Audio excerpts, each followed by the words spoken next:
You signed the application in the Sangguniang Bayan of Bamban in behalf of Hongsheng.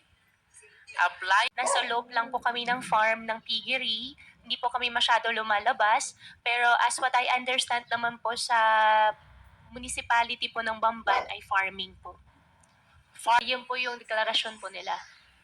So, boyfriend nga niya. Opo, kasi yun po yung sinasabi po din nila sa akin. So, ikaw, hindi mo ba nakikita na malagkit ang tinginan nila, ganon? Wala ka ba nakikita ang ganon? Ha? Siya ba yung dati mong lawyer dada kasama rito? Iba na po, Mr. Chair. Aba, iba-iba lawyer mo, ha? So, may I ask you to please, where's the lawyer of Ronaldin Baterna? Can you please enter your appearance before the committee?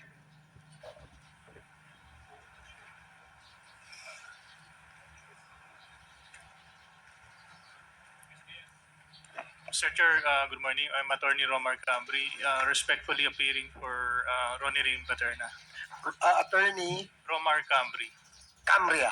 Cambri. Camry. Attorney Camry. Okay, thank you. Si Miss Cassandra Ong, do you have a lawyer with you? Can we ask your lawyer to please enter your appearance before the committee? Good morning, Your Honor. Attorney Rafael Andrade, respectfully appearing as counsel for Ms. Cassandra Diol. Okay, salamat. What about si Mayor Kalugay? Meron ka bang abogado kasama? Meron po, Mr. Chair. Can we ask your lawyer to please enter your appearance before this committee? Good afternoon, Your Honor. I'm Attorney Gerald M. Velasco, respectfully entering appearance as counsel for Mayor Rizaldo Calugay. Okay, maraming salamat po. Let me remind the councils of our resource persons that your role in this committee hearing is limited only to advising your clients with their legal rights. Okay? Hindi ho kayo pwedeng mag-coach. Kung meron po silang sagot, pabayaan niyo po sila sumagot. And the members would appreciate if our resource persons will cooperate with this committee.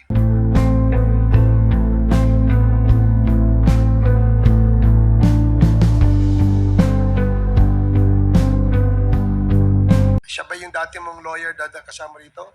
Iba na po, Mr. Chair. Aba, iba-iba lawyer mo, ha?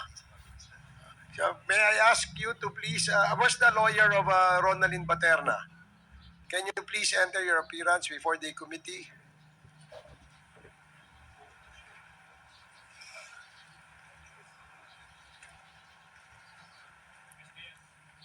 Mr. Chair, good morning. I'm Attorney Romar Cambri, respectfully appearing for Ronnie Rin Paterna. Attorney Romar Cambri. Camria. Cambri. Camry. Attorney Camry. Okay, thank you. Si Miss Cassandra Ong, do you have a lawyer with you? Can we ask your lawyer to please enter your appearance before the committee? Good morning, Your Honor. Attorney Rafael Andrade, respectfully appearing as counsel for Ms. Cassandra Diol. Okay, salamat. What about si Mayor Kalugay? Meron ka bang abogado kasama? Meron po, Mr. Chair. Can we ask your lawyer to please enter your appearance before this committee?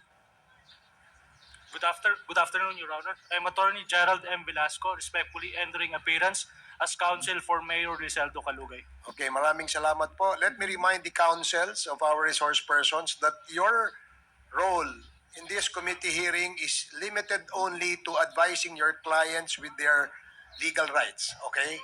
Hindi ho kayo pwedeng mag-coach. Kung meron po silang sagot, pabayaan niyo po sila sumagot. And the members would appreciate if our resource persons will cooperate with this committee. So, we have a list of interpellators, no?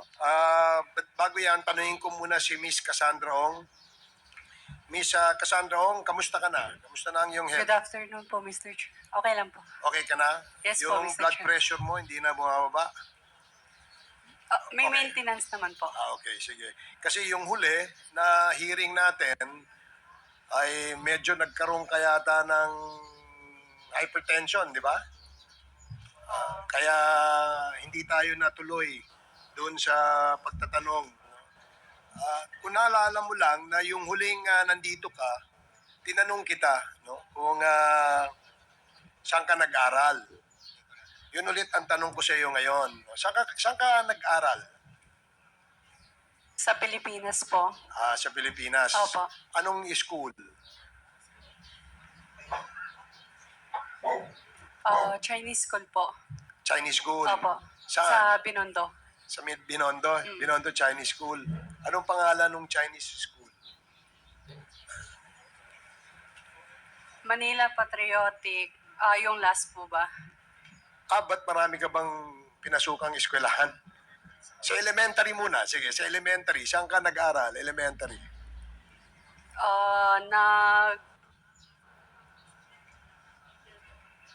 Pinakalas ko po is Manila Patriotic School po.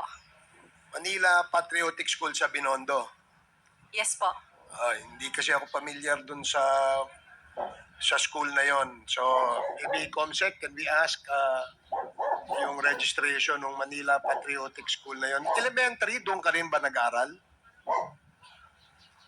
Elementary lang po yung inaral ko. So high school, hindi ka na tumuloy. Hindi po. Nag-aral ka na sa China. Hindi po. Hindi ka ba nag-aral sa China? Hindi ka. So, dito ka lang sa Pilipinas, elementary lang. Hanggang anong grade? Grade 6? Grade 6? Hindi po yata natapos eh. Grade 5. So, meron akong picture dito. Nakatoga ka ng graduation. Parang pumunta lang ako ng ilang beses. Pero yung ALS, di ba, high school yan? Di ba yung pang high school yung ALS? Di ba? Parang Alternative learning system, di ba? So, meron kang, nakarehistro ka sa DepEd na nag-avail ka ng ALS. hindi ko po sure, Hindi. Mr. Chair. Kasi, paano ka naka-enroll sa ALS kung hindi ka, kasi pag nag-enroll ka, syempre, mariregister yung pangalan mo ron. Full graduation picture nyo to. So, Sa ALS po yan, Mr. Chair. Tapos, nakipicture lang po ako dyan.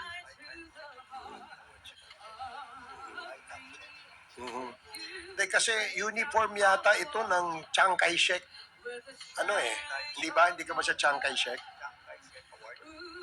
Meron ka pang award. Fernandez na hindi ko alam eh. Ngayon, ito na naman. May know kung si Madam Cassie ang nagpadala sa kanya ng picture na yan. Kasi ikaw ba nagpadala ng picture na yun kay Congressman Fernandez? Hindi po, Mr. Chair. Sige. So, naka-toga ka. Para lang meron ka lang profile pic. Bali po, I think graduation po ng ALS yun. Tapos, pumunta lang po ako. Tapos, sakto may lang. So, sumali ka lang sa picture. Opo. Tapos, Pero hindi mo natapos yung ALS mo. pumasok lang ako. 2 beses, 3 beses kasi gusto ko lang pay-try. Natatandaan mo yung pangalan ng teacher na See? Daisy. Opo. So, wala ka ring teacher na Rubilin ang pangalan? Wala, no? Sige. Okay, sige. Before we proceed, let me acknowledge. I wish to address my questions to Alice Goo. Ma'am, pwede po bang malaman yung totoong pangalan ninyo? Your Honor, ang pangalan ko po Alice Lialgo. Alice Leal Goo. Would it be okay with you kung tawagin kitang Alice? Yes po, Your Honor. Alice, before ka na naging mayor ng Banban, gaano katagal ka nang nakatira sa Bamban? Your Honor, hindi ko po maalala yung exact years, pero matagal na po ako sa Bamban. Can you at least give me an approximate length of years? More than 10 years ba? O more than 20 years? More than 20 years po. more than 20 years. And you will agree with me that 20 years stay in Bamban is really long enough. Diba? And I would assume also na imbibe mo na ang kultura, ang pamumuhay, at maging ang ugali ng mga taong nakatira sa Bamban. Tama ba ako? Can you please enlighten us? Ano ang kabuhayan doon sa Bamban 20 years ago? Your Honor, nakatira po ako sa Bamban. Pero as what I mentioned din po sa Senate before, nasa loob lang po kami ng farm ng piggery. Hindi po kami masyado lumalabas. Pero as what I understand naman po sa municipality po ng Bamban ay farming po. Farming is the main industry in Bamban. Ma'am, if I'm not mistaken po, farming and quarry. Farming and quarry. Alin ang mas lamang? Yung bang farming or yung quarry? Your Honor, tingin ko po farming. Kasi And marami pong farmers. mas marami ang farmers kesa sa mga quarry workers. Tama ba? Yes po, ma'am. That was 20 years ago. Now let's move a little forward. 10 years ago, kumusta ang buhay sa Bamban? I believe 10 years ago, ganun pa rin po, Your Ganun Honor. pa rin. So would you agree with me if I would say, kung anong buhay ng mga taga Bamban 20 years ago, ganun pa rin ang buhay nila 10 years ago? Yes po, Your Honor. How about before you became a mayor? Anong kabuhayan sa Bamban? Ang kabuhayan po sa Bamban, maliban po doon sa na-mention ko po na farmer, ay meron din po ibang nagtatrabaho po sa Clark as workers po. And would you say na ang buhay sa Bamban for the length of 20 years, madali ba o mahirap para sa mga mamamayan ng Bamban? What do you think? From the point of view of an ordinary resident of Bamban, bago ka naging mayor, how do you appreciate the life in Bamban? Madali ba? Masagana ba? Mahirap ba?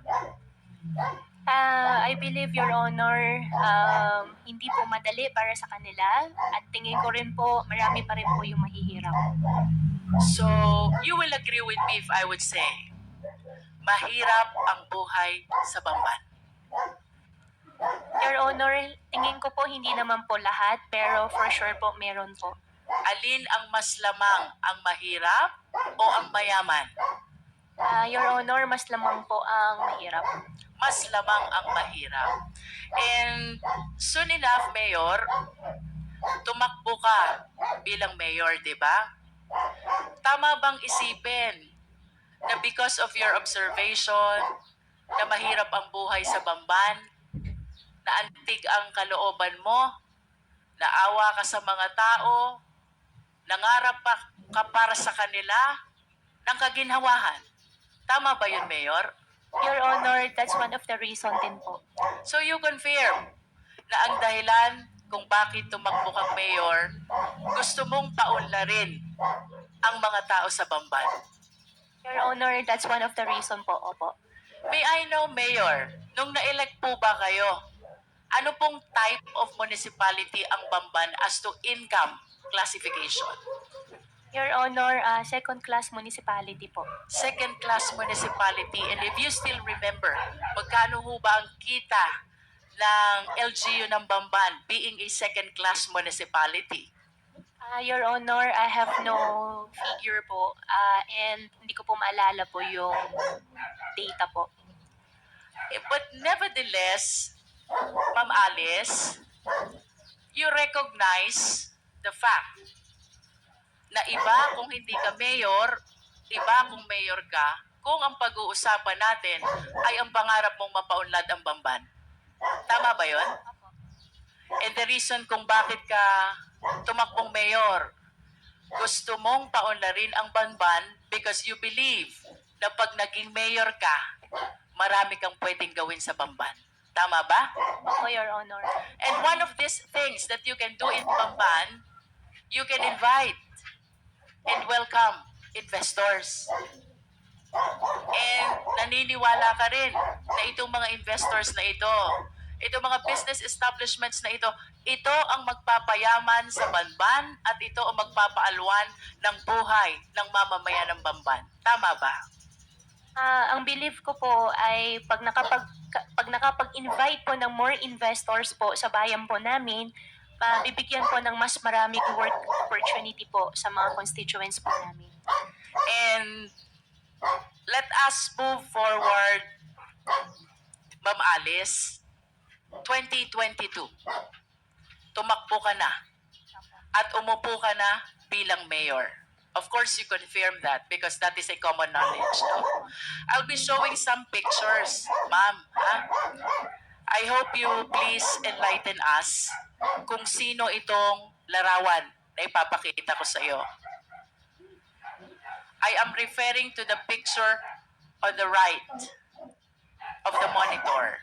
Opo. Alice Leal Goo Bamban. Kayo po ba ito? Yes, Your Honor. And can you please enlighten us, ano po ba ang nakasulat dito sa poster na ito? Your Honor, ang alam ko po dyan, yan po ay isang newspaper po na from the, I think, Chinese community na kinakongratulate po nila. Yung daddy ko po. Yung dad ko po kasi isang Chinese. And why are they congratulating your dad who is also a Chinese? Sila po yung, since Chinese, tingin ko po since Chinese po sila, at nag-congratulate po sila through Chinese newspaper. I consulted some people who know how to read these Chinese characters. And according to them, the exact translation of these characters goes like this. Congratulations to the first Chinese Mayor Alice Leal Goo of Bamban. Ma'am, wala pong ganun nakalagay. Okay. Can we proceed to the next picture?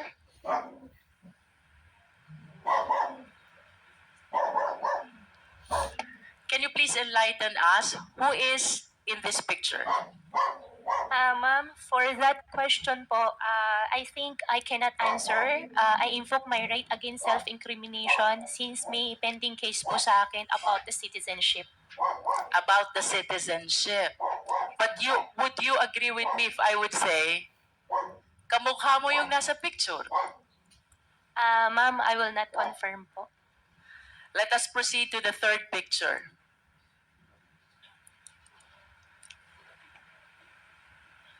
The third picture is your passport from the Republic of China.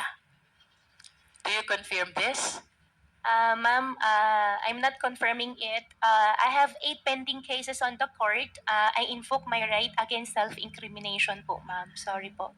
Nonetheless, Mr. Chair, I wish to manifest that the third picture is the picture of the passport of Alice Goo, issued by Chinese government, where the name of her mother, Lin Wenyi, is indicated, and she is described as the dependent of a holder of special investor resident visa.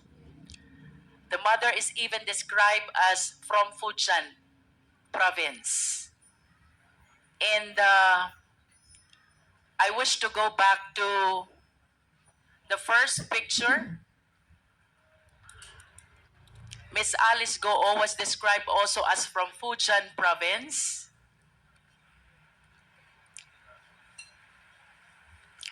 And I understand that Miss Alice Goo acknowledged only the first slide and refused to identify the second and the third slide. Nonetheless, Mr. Chair, I wish to manifest that these documents are evidence to show that indeed the nationality of Ms. Goo is Chinese. Nonetheless, Mr. Chair, in order to realize her intention, run to a public position, bring growth and prosperity to the municipality of Bamban, including the people who lives thereat, Miss Alice Goo allowed, if not she's the one who purposely caused the same, the late registration of his birth, and even the application of her Philippine passport. I understand, Mr. Chair, that the right to run to a public office is a right which is exclusive to Filipino citizens. And I wish to manifest as well that this should be dealt with by law because this is something which open the country to issues of national security and interest, Mr. Chair. If I may proceed, Mr. Chair, bilang mayor, Ma'am Alice, in line with your vision, paunlarin ang Bamban, bigyan ng kaunlaran ang taga-Banban, ano po ba ang mga kumpanya na dumating sa Bamban during your time as mayor of Bamban? During my time po, dumating po ang Jollibee, dumating din po ang McDonald's, dumating din po si RCS po na isang supermarket chain, and supposedly may mga darating pa mga factories and restaurants po, ma'am. And would you confirm that it was also during your time nung dumating ang Baofu? No po, ma'am. You don't? Ang Baofu po is na 2022 po, ma'am. But the business permit signed by you shows the date October 25, 2022. Ma'am, I think may previous po na mayor's permit. Nag-start po Let yan me rephrase my 2000. question. Therefore, it was during your time nung na-renew ang business permit ng Baofu. Do you agree to that? And sorry, Your Honor, anong year po? 2022, October 25. October 20. I think po. Opo. You are the mayor already. As a matter of fact, if the secretariat can show the business permit of Baofu was signed by Miss Alice Goo in her capacity as mayor. And would you confirm as well na yung Zun Yuan Tech dumating din at naisuhan ng business permit during your time? Your Honor, I issued the mayor's permit for Zunyu 1 because meron po silang packer license po na pinakita po sa amin. May we direct the resource speaker, Mr. Chair, to limit her answer to the question. The question, Ms. Alice Goo, is pinatototohanan mo ba na sa panahon mo bilang mayor, June 27, 2023, na-create ang Zunyu 1 at na-issue ang business permit? Your Honor, I issued the permit for Zunyu 1 with the attachment of packer license po nila. But you confirmed that you issued the business permit. I issued the business permit with the attachment po ng packer license po nila. Thank you. How about Hongsheng Corporation? When was this established? Your Honor, for Hongsheng, I'm not sure with the exact date po. And you will agree with me also that during the Senate hearing, etong tatlong kumpanyang ito, whenever you are being interpellated, palaging nababanggit. Yes po. Tama ba? Yes po. Can you enlighten us? Ano po ba ang naging koneksyon, partisipasyon nyo dito sa tatlong kumpanyang ito kung bakit parating nababanggit ang mga kumpanya na to? Your Honor, I think 2018 or earlier, hindi lang po talaga ako sure sa exact year, the land of the Baofu belongs to me. And I sold, What year is that, Miss Alice? Your Honor, 2018 or 19. 2018. You are the owner of the land, Of the land. 2018. Yeah, 18 or 19. You are not yet the mayor. I'm not yet a mayor. Okay. In 2021, I divest the entire property to the corporation po. And can you please cite the exact date when you divested yourself of your interest in Baofu? 2021, September 21, 2021. I believe so po, ma'am. And that is 7 days before you filed your certificate of candidacy for mayor of Bamban. What therefore is the significance of your ownership of this land with respect to Baofu, Hongsheng, and Sun Yuan? Ano pong kahalagahan ng pag-aari nyo? Your Honor, after year 2021, I owned the land before year 2021. After year 2021, wala na po ako pag-aari. Hongsheng, I don't belong. Zunyuan, I don't belong din po. What therefore is the connection of Baofu with Hongsheng? Baofu and Hongsheng, as what I understand, Baofu is the property owner and Hongsheng is the licensee po. How about Baofu and Sun Yuan? Baofu and Zuanyuan, I think if I'm not mistaken, the documents they showed us is Zunyuan leased the partial, I think 3 floors of Baofu. I think we have the contract of it. In other words, Ms. Alice, even the buildings which are erected on the lands are owned by Baofu? Tama ba yun? Your Honor, I think I'm not the right person to answer, but as what I understand po from the documents we get from Zunyo 1 before, yes po. You mentioned earlier sometime in 2018 to 2019, ikaw ang may-ari ng lupa. Yes, ma'am. Then sometime thereafter, nilipat mo sa Baofu. We form a company. Ang pinaka-share ko is the property. Ang usapan po namin What is the name of the company? Baofu. Baofu. Yeah. And when the initial plan was housing. However, nung ang usapan ay maglalabas na ako ng in cash, initial agreement was only the property, ang pinaka-share ko. And nung usapan ay maglalabas na ako ng pera, hindi na po ako pumayag, I divested already. And Okay. after that po, hindi ko na po alam. Matagal ka ng negosyante, Alice, tama ba? Your Honor, yes po. And I wish to share the list of the companies owned by Goo family. Secretariat, please.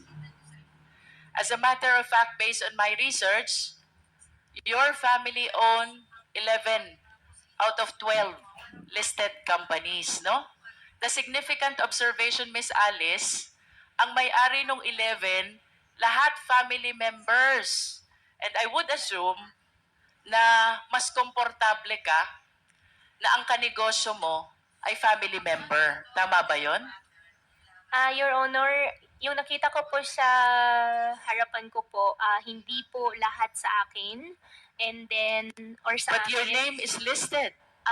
Yeah, yung isa po dyan ay yung 1, 2, 3. Yung iba po dyan ay hindi po nag-operate, hindi po natuloy yung mismong company. Nevertheless, would you confirm that majority of these companies, your name is listed as one of the owners? Yes, Your Honor. And the names of your family members are likewise listed as one of the owners. Do you confirm?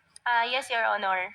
In other words, Miss Alice, sa usapang negosyo, naniniwala ka na dapat ang kasama sa negosyo kilala mo? Yes, Your Honor. Naniniwala ka din na dapat ang kasama sa negosyo pinagtitiwalaan mo? Yes, Your Honor. At bago magkaroon ng tiwala, dapat kilala muna. Tama? Yes, Your Honor. And you will refuse to join any business dealings or business venture kung hindi mo kilala ang mga taong kasama mo. Tama ba? Yes, Your Honor. As a matter of fact, very significant itong list of companies na to. Ayaw mo nang hindi mo kilala because most of the incorporators are family members. Do you agree? Hindi naman po sa ayaw ko. Most, at least. Okay. Most. Di ba? Ang maliwanag, Alice, hindi ka sasama sa negosyo kung hindi mo kilala at hindi ka nagtitiwala sa taong kasama mo. Yes po. Correct. Now, I wish to invite your attention to the Articles of Incorporation of Baofu. Secretariat, kindly flash.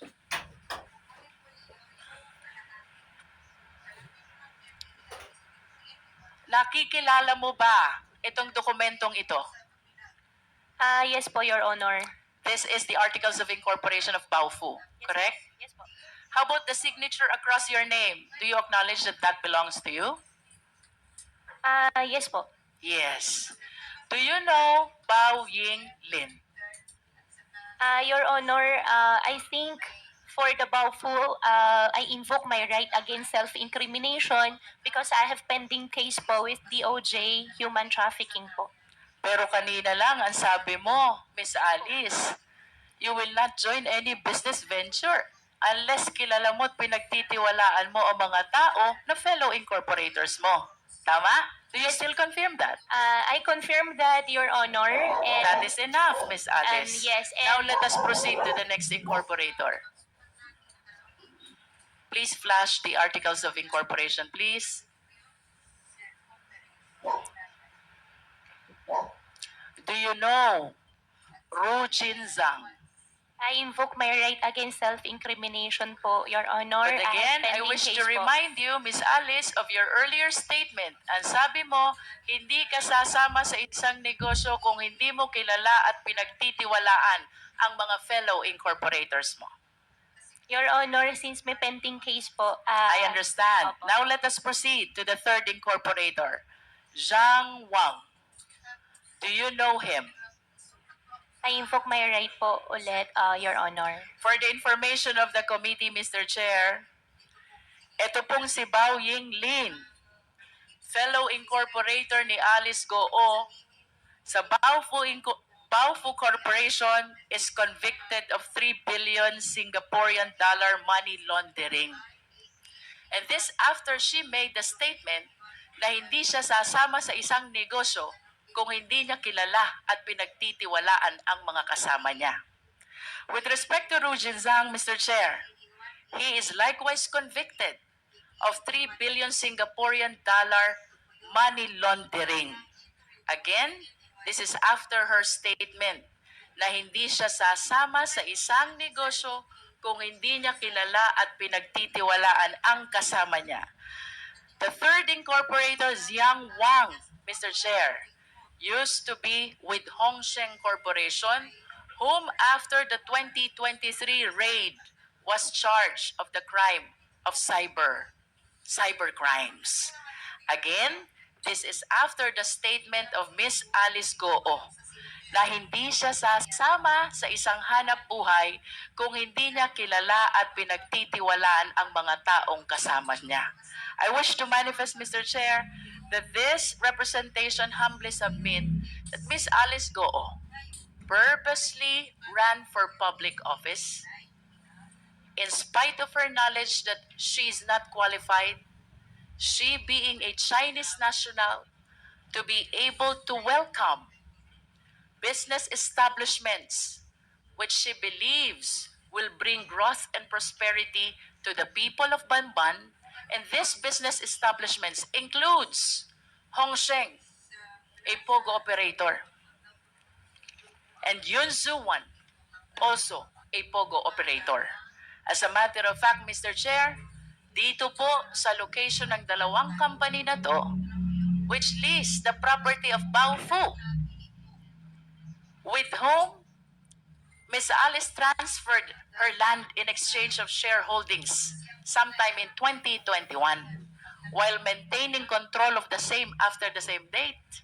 Dito po nahuli ang maraming Chinese nationals who are now charged of the cases of money laundering and even qualified human trafficking, Mr. Chair.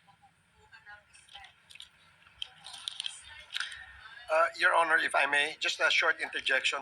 Para lang matanong ko lang si Miss Alice Go.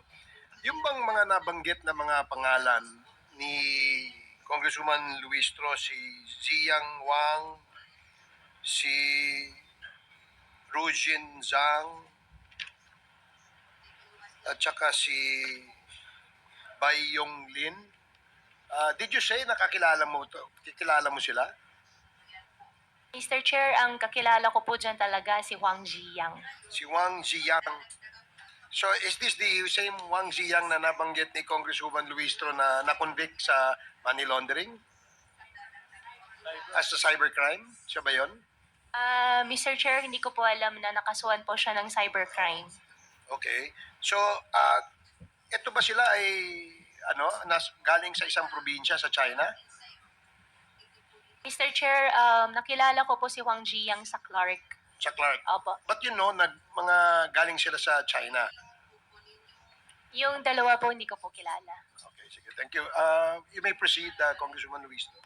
There are speculations, Miss Alice, na itong Hongsheng, ang Baofu, Zun Yuan, and you are one and the same. Do you agree? Totally not agree. Totally not.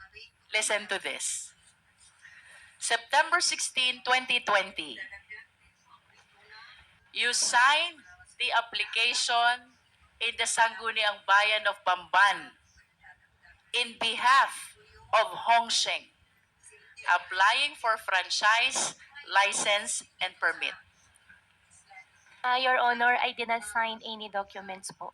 You did not I sign. did not sign. However, nakalagay po yung pangalan ko po dyan as representative, but I did not sign any documents po.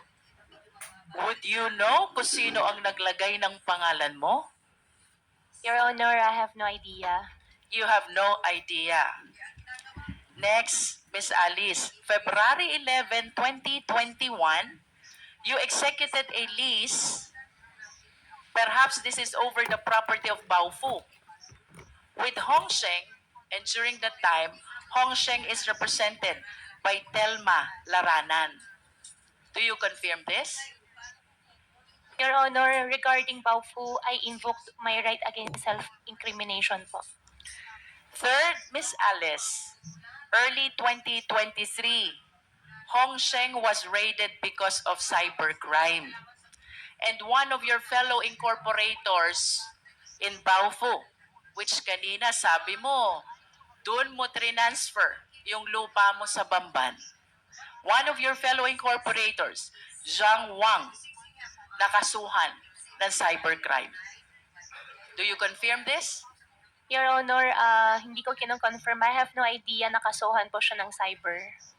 And after ma-raid itong Hongsheng, Zun Yuan Technology applied for a business permit on the same address, on the same location.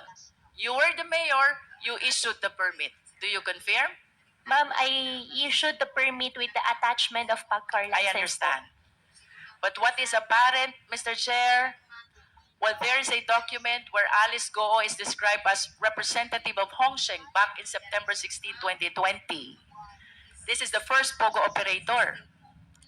It was followed by a contract of lease signed by Alice Goo with Hongsheng. And then this was followed by the raid of Hongsheng, which was replaced by Zun Yuan, which Alice Goo provided a business permit in her capacity as a mayor. I wish to share to the committee the doctrine of piercing the veil of corporate entity, because it is very clear, Mr. Chair, Hongsheng, Alice Goo, Baofu, and Sun Yuan are one and the same.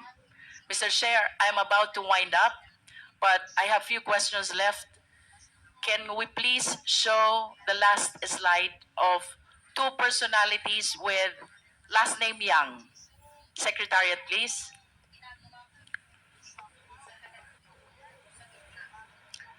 Alice, kilala mo ba to? Your Honor, hindi po. Can we flash the next picture? How about this picture? Your Honor, hindi po. Hindi ko rin po nakita, hindi ko po siya kilala. The first picture is Michael Yang, and the second picture is Hong Zhang Yang. My question for you, bakit may joint account si Hong Zhang Yang, kapatid ni Michael Yang, at si Yu Zhengkan, na manager ng Hongsheng? Your Honor, hindi ko po alam yun. To wind wind up, Mr. Chair, I wish to make a very short manifestation. This representation might sound repetitive already, but it is apparent that this long chain of perpetration of the crime started with the abuse in the late registration of birth. Ms. Alice Goo was able to procure a birth certificate from the Philippines and even the Philippine passport, which paved the avenue for her to run to a public office. I urge the House, let us strengthen our rules, because if the loose rules on Filipino citizenship, including the rights attached to it, which must be exclusive to Filipino nationals, then we will be at the behest of the perpetrators of illegal activity. To add, Mr. Chair, the fictitious birth certificate even paved way to solicit identification cards from different government offices. That includes the DFA, the BIR, the LTO, and the similar government offices, Mr. Chair. Second, Mr. Chair, the layering by way of registration of various documents, making it appear that they are legit corporation, makes it harder for the Philippine government to verify and even monitor the illegal activities of these foreign nationals, Mr. Chair. So I wish to suggest that we install a monitoring system with the SEC. We wish to recommend to the SEC that they install a monitoring system to make sure that the application for registration is legit, the operation is genuine, and the location is indeed existing. Third, Mr. Chair, illegal activities and illegal POGOs will not proliferate if they are not able to transfer money. So I humbly suggest as well, Mr. Chair, that we tighten our rules on anti-money laundering. Hindi po sila makakapag-perpetrate ng illegal activities if there are no funds which will fuel their illegal activities. I submit, Mr. Chair. Thank you, Congresswoman Louise. Asking would be addressed to Miss Alice Go. Hi, Miss Alice. Earlier, you were saying na very adamant ka na hindi ka involved in any of the POGO businesses or anything so related to that, correct? Your Honor, opo. And you did an interview na maraming nakakita with Karen Davila last May 2024, correct? Yes po, Your Honor. At doon kunento mo yung simple mong buhay, yung income mo, farming lang, lumaki ka sa, pinalaki ka ng tatay mo, and very personal information, correct? Yes po, ma'am. And you mentioned the only connection na meron ka with Hong Shen is because you bought land at ikaw ang translator. Hong Sheng po ba, Your Honor? Yes, Hong Sheng. Hong Sheng, opo, that time po, nag-translate lang po ako for them, and that time, I am part of the land po ni Hong Sheng. That time. So after that, Sorry, land po ni Baofu. pakiulit, part ka ng land which, nakoconfuse ka na ata eh. Opo, Baofu. Baofu is a land development company, and before po ako nag-divest, I think 2021.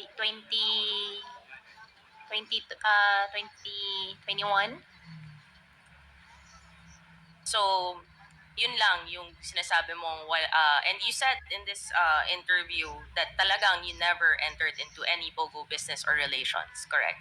And you still stand by that today. Yes, Your Honor.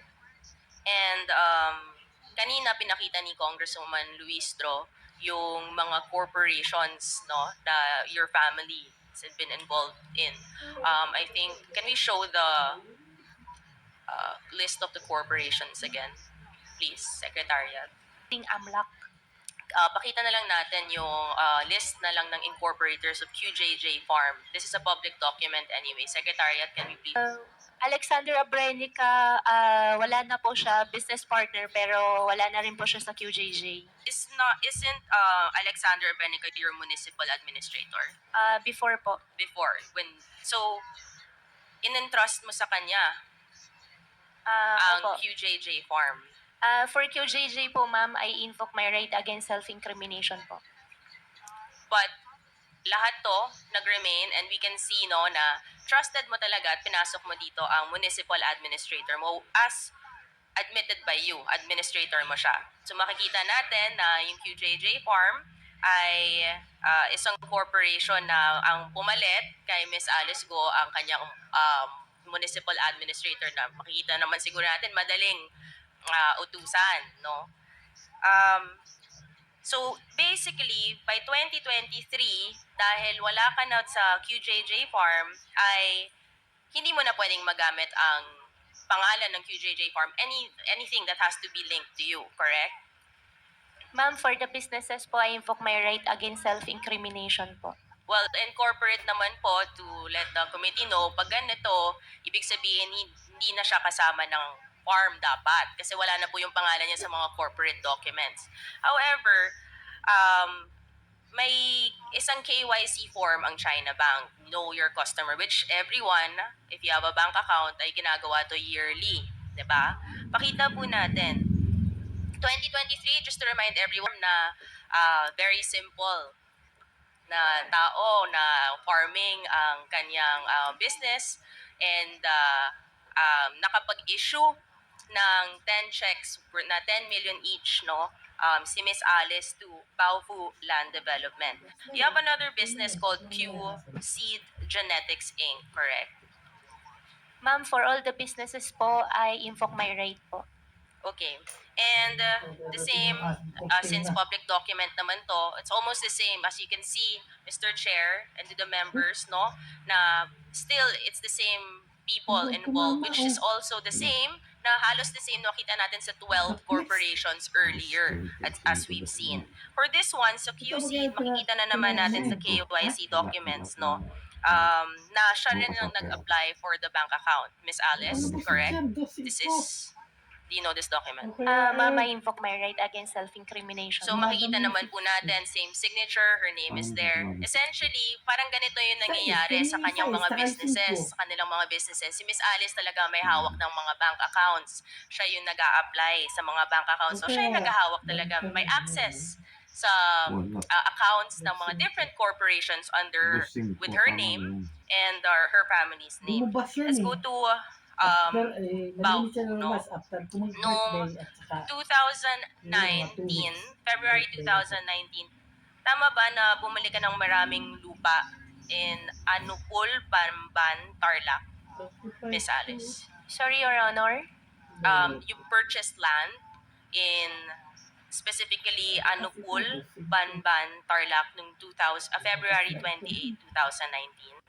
Do you remember? Anong pong lot po yun, Your Honor? Sorry. This is a 10,000 square meters na lot.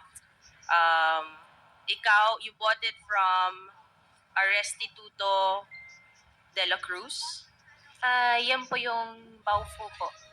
Ito yung sinasabi niyong pinurchase niyo na Baofu. And